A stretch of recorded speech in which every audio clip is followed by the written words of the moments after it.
Not long after PT created a buzz around the video game world, videos of an upcoming PlayStation 4 exclusive was shown, featuring several people stuck in a cabin, fighting for survival against an unknown force. The game was being promoted as a slasher film turned into a video game, where the player had the opportunity to choose who lives or who dies through their actions. I was immediately intrigued and waited until the game's release to see if the supposed choices presented did matter, and most importantly, if it captured the essence of the genre it was inspired by while delivering a video game worth playing again and again and again.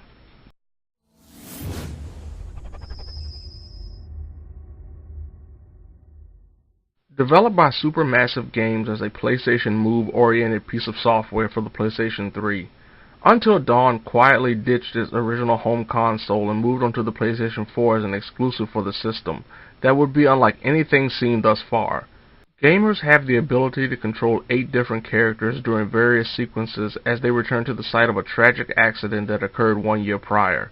It doesn't take long before a majority of the game's mechanics is introduced, from character movement to object interaction to shooting to making the story-defining choices.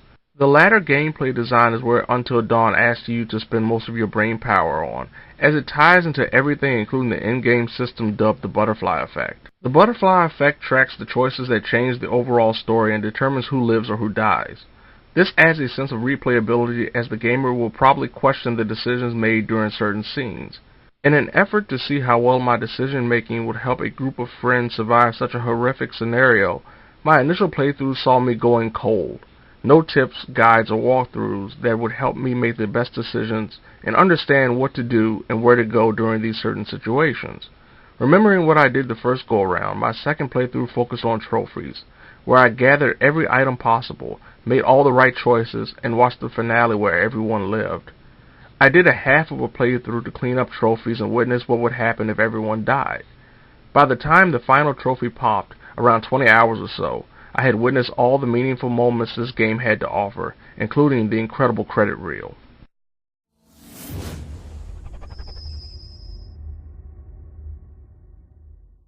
Until Dawn focuses gameplay around the basis of choice. Taking a page out of the works of Quantic Dreams' Fahrenheit, Heavy Rain, and Beyond Two Souls, and the Telltale Games' various TV and movie adaptations, actual and stereotypical gameplay is minimal. The player has the ability to move a character around, interact with certain objects and people with the touch of a button, and stare at the pause screen featuring faces of whoever is being utilized to advance the story. Like the aforementioned games, Supermassive's entry in the growing genre of QuickTime event-based games features very little physical activity when utilizing a character. Instead, the player is forced to unravel the mystery behind the budding story and, in the case of Until Dawn, have a group of characters survive until dawn. Thankfully, QuickTime events are responsive and do a great job at rewarding or punishing you for either messing up or not paying attention. The choices presented in the game range from obvious and straightforward to confusing and vague.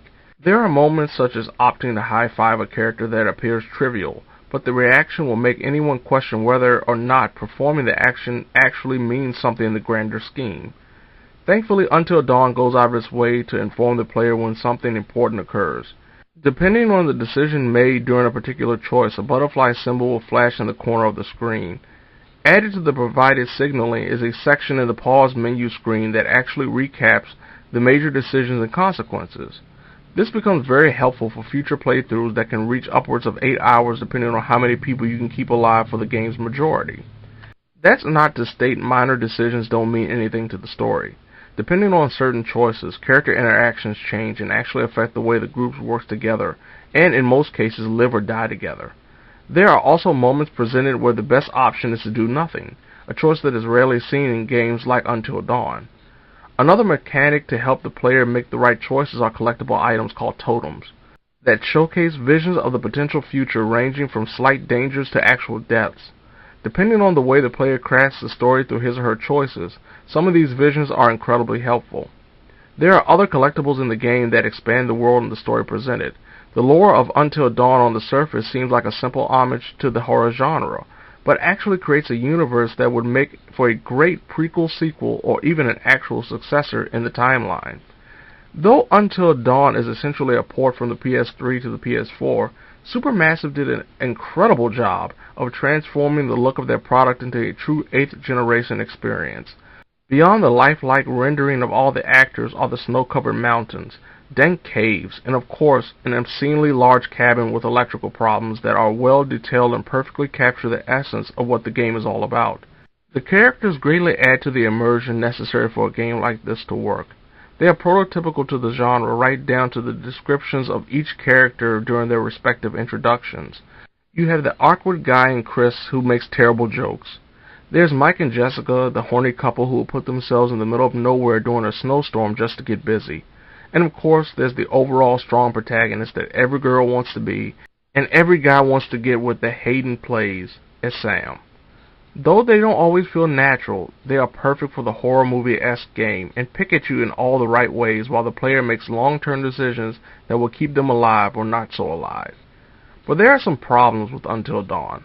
Being presented as horror movie characters stuck in a video game, the leads ask some of the stupidest questions, do some of the stupidest things, and willingly put themselves in positions of danger even when they know they shouldn't. It can become annoying when you're in the middle of a situation and wish you had more freedom in an effort to survive. Obviously, this affects the plot. With the promise of choice being the glue that holds the entire game together, the story is incredibly linear. Yes, some people will die at different times because of the decisions you make, but the game ensures that a player sees the very end no matter what is done. After 2 playthroughs, it became painfully obvious that 2 particular characters are protected from death for the simple reason that Supermassive Games want you to see what they've created mostly in full.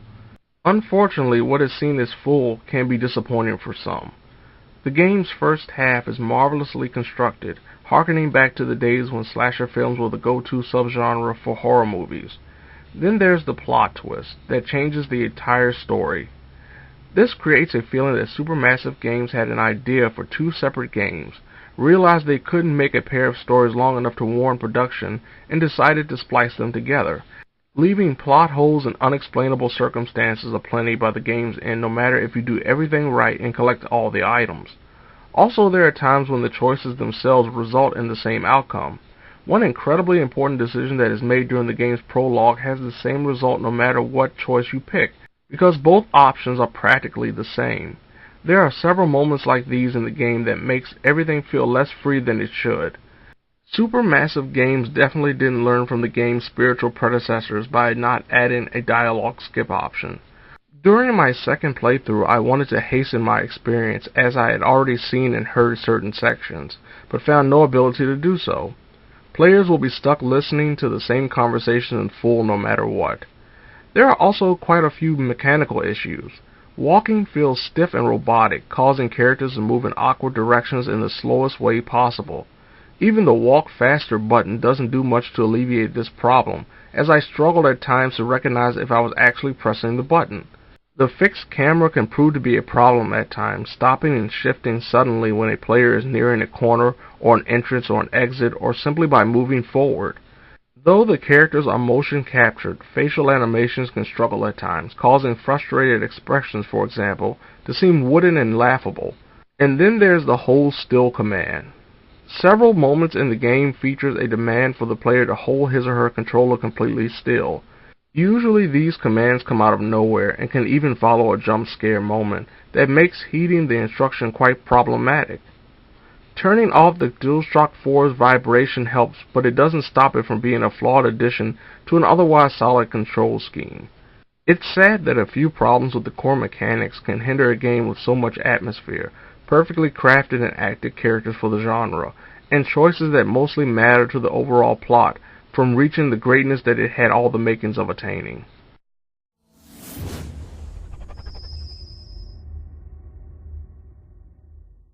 Though Until Dawn had some issues technically, it still made for an enjoyable experience because it was exactly what it promised to be, a fully interactive slasher movie where the choices made could or could not change the overall story.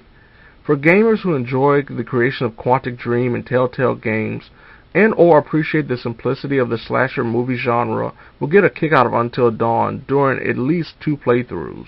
But witnessing the same scenes and hearing the same conversations without the ability to skip just to see what would happen if you decided to have the token African American stand up for himself when his girlfriend tries to verbally emasculate him in front of everyone can prove tedious. Until Dawn is definitely worthy of playing if you know what you're getting yourself into. But if you do play Until Dawn, make sure you do it without a full bladder.